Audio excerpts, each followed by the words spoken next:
ప్రియమైన స్నేహితులారా, యేసుక్రీస్తు ప్రభునామంలో రూత్ ప్రేయర్ ఫెలోషిప్లోకి ఆహ్వానిస్తున్నాము. ఈ దినము మనతోటి తండ్రి అయిన దేవుడు అపోస్తుల కార్యము 17వ అధ్యాయము 26, 27 వచనముల ద్వారా మాట్లాడతలంచారండి. వాక్యం చూద్దాము. మరియు యావత్ భూమి మీద కాపురముండుటకు ఆయన ఒకని నుండి ప్రతి జాతి మనుషులను సృష్టించి, వారు ఒకవేళ దేవునిని తడువులాడి కనుగొందురేమో అని తన్ను వెదుకు నిమిత్తము నిర్ణయ కాలమును వారి నివాస స్థలము యొక్క పొలిమేరలను ఏర్పరిచెను. ఆయన మనలో ఎవనికిని దూరముగా ఉండువాడు కాడు. ఈ వచనాలు మనం చదువుతూ ఉండగా మన పట్ల, మన యొక్క దేశము పట్ల, మన చుట్టూతో ఉన్న ప్రజల పట్ల ఎంత గొప్ప ఆలోచన కలిగి ఉండి మనకి రక్షణ ఇచ్చారు. రక్షణలో మనల్ని బలపరుస్తూ ఆయన నిత్యత్వంలోకి తీసుకుని వెళ్ళటానికి, మనతో ప్రతి దినము కూడా ఏ విధంగా మాట్లాడటానికి ఈ వాక్యము వ్రాయించారు అనేది మనకు అవగతమవుతోందండి. ఈ వాక్యంలోని కొన్ని పదాలని మనము మరొకసారి చూద్దాము. 27వ వచనంలో మొదటి పదము, వారు ఒకవేళ దేవునిని తడువులాడటం అంటే ఎప్పుడు తడువులాడతారండి?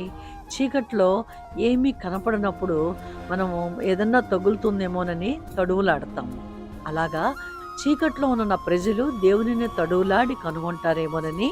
మరొక మాట, తన్ను వెదుకు నిమిత్తము నిర్ణయ కాలమును, అనగా దేవుడు మనల్ని ఏర్పాటు చేసుకున్నారని మనము గ్రహించినా కూడా, మనము క్రీస్తుని ఎరగక ముందు ఉన్న జీవితంలో మన ఆ జీవన విధానమే మనము కలిగి, మనము దేవుణ్ణి వెదకకుండా, దేవుణ్ణి తడువులాడకుండా ఉంటామని మనకు ఒక నిర్ణయ కాలము, అనగా మనకు కొన్ని అవకాశాలు, కొన్నిసార్లు దేవుడు మాట్లాడతారు, కొన్నిసార్లు కొంతమంది చేత మాట్లాడుతూ ఉంటారు, వాక్యము ద్వారా మాట్లాడతారు, కాపరుల ద్వారా మాట్లాడతారు, దర్శనముల ద్వారా మాట్లాడతారు, కళల ద్వారా మాట్లాడతారు.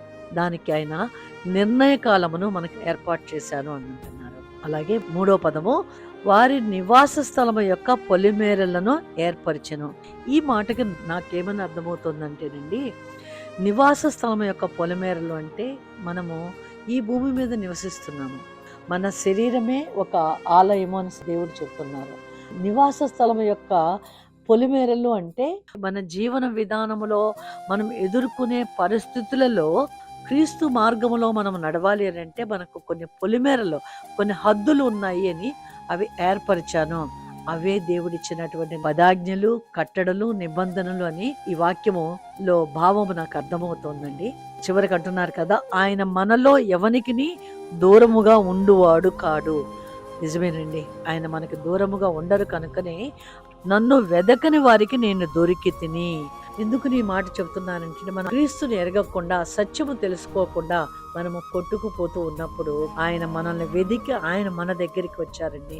నిజముగా నేను ఆయన వెదకలేదండి. పరిశుద్ధ గ్రంథాన్ని ఒక నవల చదవమన్నట్లుగా వారు ఇచ్చినప్పుడు, ఆ పరిశుద్ధ గ్రంథాన్ని చదివినప్పుడు ఈయన నిజమైన దేవుడు అని నాకు అర్థమయ్యి నేను దేవుణ్ణి అనుసరించటం మొదలు పెట్టాను.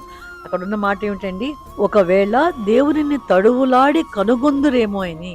కరెక్టే కదండి. నేను చీకట్లో ఉన్నాను, సత్యము తెలియకుండా నా తల్లిదండ్రుల నుంచి వచ్చిన ఆచార వ్యవహారాల్లో నేను జీవిస్తూ ఆయనను కనుగొనలేని స్థితిలో ఉన్నప్పుడు ఒక నవల చదివినట్టుగా చదవమని వారు ఇచ్చారు. నాకైతే ఆ పరిశుద్ధ గ్రంథంలో సత్యము, వెలుగు, జీవమును నేను పొందుకోగలిగాను. ఆ మాట చాలా చక్కగా, దేవునిని తడువులాడి కనుగొందురేమో అని. అలాగే తన్ను వెదుకు నిమిత్తము నిర్ణయ కాలమును, అనగా హెబ్రీ పత్రికలో రాయబడి ఉంది కదా, ఆ దినములైన తరువాత ఇశ్రాయేలు ఇంటి వారితో నేను చేయబో నిబంధన ఏదనగా, వారి మనసులో నా ధర్మ విధులను ఉంచుదను, వారి హృదయముల మీద వాటిని వ్రాయుదును, నేను వారికి దేవుడినయ్యుందును, వారు నాకు ప్రజలయ్యుందురు. ఈ వాక్యం అదే చెప్తుంది కదండి. ఇక్కడ తన్ను వెదుకు నిమిత్తము నిర్ణయ కాలమును, మనము దారి తప్పిపోయిన స్థితిలో ఉన్నప్పుడు, మనము నిబంధనలు, కట్టడలు లేకుండా స్వేచ్ఛాపూరితమైన జీవితము. అపోస్తుల కార్యము 17వ అధ్యాయంలోనే, ఆ అజ్ఞాన కాలములను దేవుడు చూచి చూడనట్టుగా ఉండెను, ఇప్పుడైతే అంతటను అందరూ మారు మనసు పొందవలనని మనుషులకు ఆజ్ఞాపించుచున్నాడు. అదండి, అందుకనే తనను వెదకకపోయినా తనే మనల్ని వెదికి మన హృదయాల్లోకి వచ్చారు. తడువులాడి వెదుగుతారేమోనని ఆయన ఎదురు చూశారు.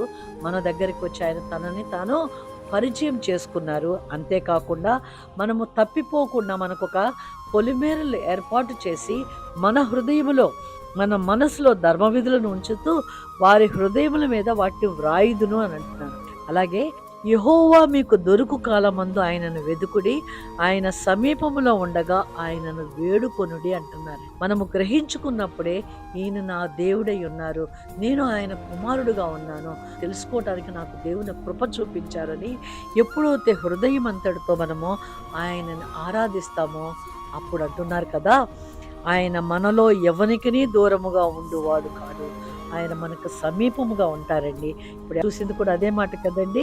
యెహోవా మీకు దొరుకు కాలమునందు ఆయనను వెదుకుడి, ఆయన సమీపములో ఉండగా ఆయనను వేడుకొనుడి. మన పిల్లలు మనతో ఎలాగైతే మనల్ని రిక్వెస్టింగ్గా మనల్ని మనం బ్రతిమలాడుతున్నట్టుగా మనం ఇవ్వకపోతే ఎలా అడుగుతారో అలాగా ఆయన్ని మన పరిస్థితుల్లో మనం వేడుకున్నట్లయితే మన జీవితము దేవుని యొక్క సమాధానంతో నింపబడి, శ్రమలు రావాలని చెప్పట్లేదండి, శ్రమలు వస్తాయి. శ్రమలో కూడా మనకు తోడయ్యుండి మన కుడి చేతిని ఆయన దక్షిణహస్తంతో పట్టుకుని మనల్ని నడిపించే దేవాది దేవుడిగా ఉన్నారండి. ఎందుకనంటే మనము దేవునిని తడువులాడి కనుగొన్నాము కనుక ఆయన మనల్ని ఎన్నడూ ఎడవక ఎడబాయక మనతో ఉండే దేవుడిగా ఉన్నారు. మనకి వాక్యంలో సెలవిచ్చిన మాట కూడా అదే కదండి. ఆయన మనలో ఎవనికి దూరముగా ఉండేవాడు కాదు, ఆయన మనల్ని ప్రేమించారు. వాక్యం కూడా సెలవిస్తోంది కదా, మనము ప్రేమించాల, ఆయనే మనల్ని ప్రేమించారు. ఆయనే మొదట మనల్ని ప్రేమించిన కనుక మనము ప్రేమించుచున్నాము. మనం ప్రేమించలేదండి, ఆయనే మొదట మనల్ని ప్రేమించారు, ఆయనే మొదట మన దగ్గరికి వచ్చారు, అప్పుడే మనం ప్రేమిస్తున్నాము. అందుకే మీరు నన్ను వెతకలేదు కానీ నేను మిమ్మల్ని వెతికాను, కనుకనే వెతికి మీ దగ్గరికి వచ్చినా మీరు నన్ను అవిశ్వాసంతో నన్ను దూరంగా ఉంచుతున్నారని ఈ దినమున మరొకసారి మనతోటి అపోస్తలుల కార్యము 17వ అధ్యాయంలోని 26, 27 వచనాల ద్వారా దేవుడు మనతో మాట్లాడుతున్నారండి. మన హృదయ పలకల మీద వ్రాయబడినటువంటి ఆయన ఒక ఆజ్ఞల్ని నిబంధనల్ని మనం తీసుకుంటూ మనం ఆయనలో జీవించడం మొదలుపెట్టినట్లయితే మన జీవితంలో మనకి ఏ కొదువ ఉండదండి. ఎప్పుడైతే మనం ఆ విధంగా జీవిస్తామో, కానీ కొందరు అనుకుంటున్నారు కదా 9వ వచనంలో, కొందరు ఆలస్యమని ఎంచుకొనున్నట్లు ప్రభువు తన వాగ్దానమును గూర్చి ఆలస్యము చేయువాడు కాడు గాని ఎవడనో నశింపవలనని చేయింపక అందరూ మారు మనసు పొందవలనని కోరుచు మీ ఎడల దీర్ఘశాంతము కలవాడై ఉన్నాడు.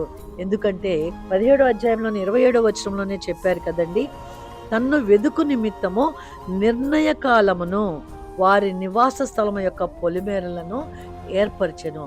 ఏవైతే మనకు దేవుడు మాట్లాడుతూ వస్తున్నారో మనం వింటూ ఉన్నామో అవి ఆచరణాత్మకంగా మన జీవితంలోకి మనము తీసుకునక అశ్రద్ధగా ఉంటున్నామేమో, అందుకనే దేవుడు మనతో మరొకసారి మాట్లాడుతున్నారు. ఆయన రాకడ సమీపంగా ఉంది, మనము ఆయన తోటి నడవాలని, మనం మారు మనసు పొందటం ఒకటే కాదండి, మన హృదయము మనము కూడా ఆయనలా రూపాంతరపరచబడాలి. కాబట్టి మన హృదయ అంతరంగము నుంచి యేసు ప్రభు ఏ విధంగా ఆలోచిస్తారో ఆ విధంగా మనము కూడా ఆలోచించాలని, ఆ విధముగా జీవించాలని యేసు ప్రభు తండ్రి అయిన దేవుడు మనల్ని నిత్యత్వంలో చూడాలని ఆలోచన కలిగి మనతో మరొకసారి మనకి ఈ దినమున మాట్లాడుతున్నారండి. అందుకనే ఆయన మనలో ఎవనికి దూరముగా ఉండువాడు కాడు అని అంటూ దేవుణ్ణి అడుగుదాం. మనము వాటిని ఆచరణాత్మకమైన జీవితంలోకి మనము నడవగలిగినట్లుగా ప్రార్థన చేద్దామండి. సర్వశక్తివంతుడైన దేవ, జీవాధిపతి, నైనా మేమును మీ చిత్తంలో ఉండాలని ఆశపడుతున్నాము, కానీ మట్టితో చేయబడిన వారముగా బలహీనులముగా తొట్టిల్లిపోతున్నామేమో తండ్రి, మాకు సహాయం చేయండి.